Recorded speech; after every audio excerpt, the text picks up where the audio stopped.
पृथ्वी पर मनुष्य ने टैग वाले धर्म के लिए या काल्पनिक स्वर्ग की प्राप्ति के लिए पृथ्वी को नरक बनाने का कोई कोर कसर नहीं छोड़ा है और वो टैग वाले धर्म के माध्यम से लोगों की हत्या की जाती है।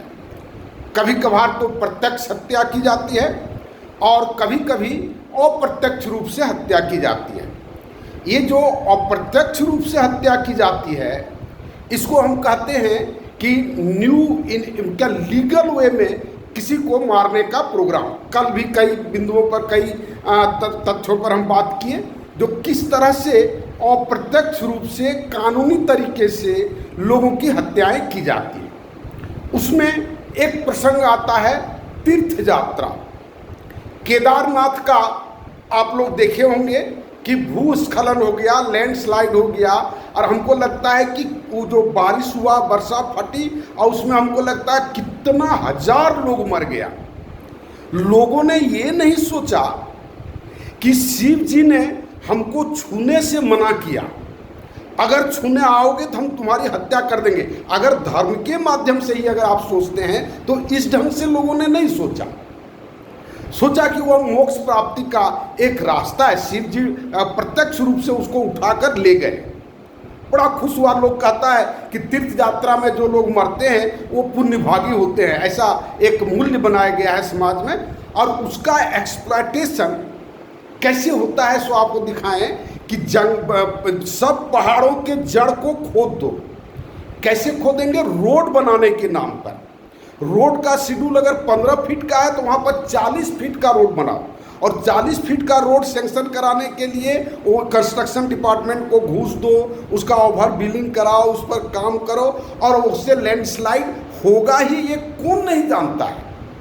सब कोई जानता है। लेकिन फिर भी आप देखेंगे कि किस तरह से लैंडस्लाइड करने का युक्ति बनाया जाता है ताकि लैंडस्लाइड हो और उस पर चढ़ने वाले व्यक्ति आज न कल हजारों की संख्या में मरेंगे ही।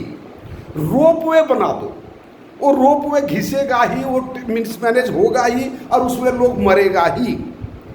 बोटिंग का दृश्य दिखाओ, टीवी पर बोटिंग का दृश्य दिखाओ, उस पर नाचते हुए लोगों को दिखाओ, है ना। आधा अधूरा कपड़ा पहन करके नाचते हुए दिखाओ, गाते हुए दिखाओ और वो बोट उल्टेगा ही। जितना जगह हो कुछ तो मरेगा।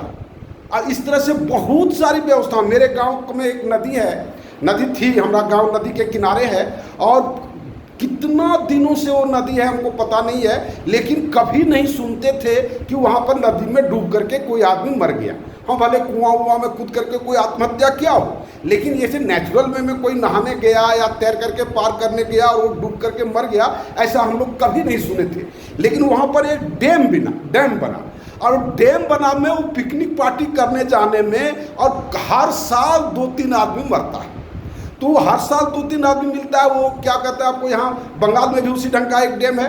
पूरा नाव में सेल्फी लेने के क्रम में पूरा नाव डूब गया, उसमें 10-12 आदमी था, 10-12 आदमी ही मर गया। तो ये जो व्यवस्थाएं बनाई गई हैं उसको देखने वाला कोई नहीं है तो क्या कहा जाएगा कि वो ट्रैप करने का, आदमी को मौत के मुंह में प्रलोभन देकर के ले जाने का ये विभिन्न तरह के रास्ता है ताकि लोगों को मारा जा सके लीगल वे में। एक दृश्य ये है। दूसरा है वो नक्सलवाद या उग्रवाद या क्या क्या कौन बात कहता है पता नहीं। और वह हमारे जिस क्षेत्र में उग्रवाद और नस्लवाद के झारखंड में देखते हैं, निहायत गरीब आदमियों का वो क्षेत्र है। बेचारा न हिंदी बोल सकता है, न उसके शरीर पर पूरा कपड़ा है और उसके पास वो हथियार कहाँ से आता है, उस हथियार को चलाने का टेक्निक वह कैसे जानता है और वह किसको मारता है?